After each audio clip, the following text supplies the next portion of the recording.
మా ఖమ్మంలో ఫిబ్రవరి 24న వెలుగుమట్ల అనేటువంటి ప్రాంతంలో ఒక అమానమైన సంఘటన జరిగింది. గాజాని తలపించే విధంగా విధ్వంసం జరిగింది. దీనిపై మా బీఆర్ఎస్ పార్టీ ప్రతిపక్షాలు పెద్ద ఎత్తున ఆందోళన చేయడం జరిగింది. ఇందిరమ్మ రాజ్యం పేదలకు ఇళ్లు కట్టిస్తా ఉన్నటువంటి ప్రభుత్వం పేదల ఇళ్లను నిర్దాక్షిణ్యంగా కూల్చడం జరిగింది. ప్రతిపక్షాలు చేసినటువంటి ఆందోళనకి తలొగ్గి ప్రభుత్వం దిగివచ్చి ఎక్కడైతే కూల్చారో అక్కడే పట్టాలిచ్చి ఇళ్లు కడతామని ప్రకటించడం జరిగింది. ఇది ఎట్లుందంటే చంపినోడే సంతాప సభలు పెట్టిన విధంగా ఉంది అధ్యక్ష.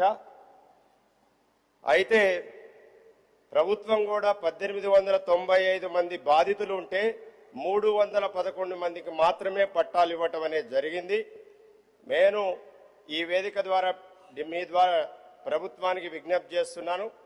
311 మంది కాదు, మొత్తం బాధితులు ఎవరైతే ఉన్నారో వారందరికీ కూడా పక్కా ఇళ్లు ఇవ్వాలని మీ ద్వారా ప్రభుత్వాన్ని డిమాండ్ చేస్తా ఉన్నాను.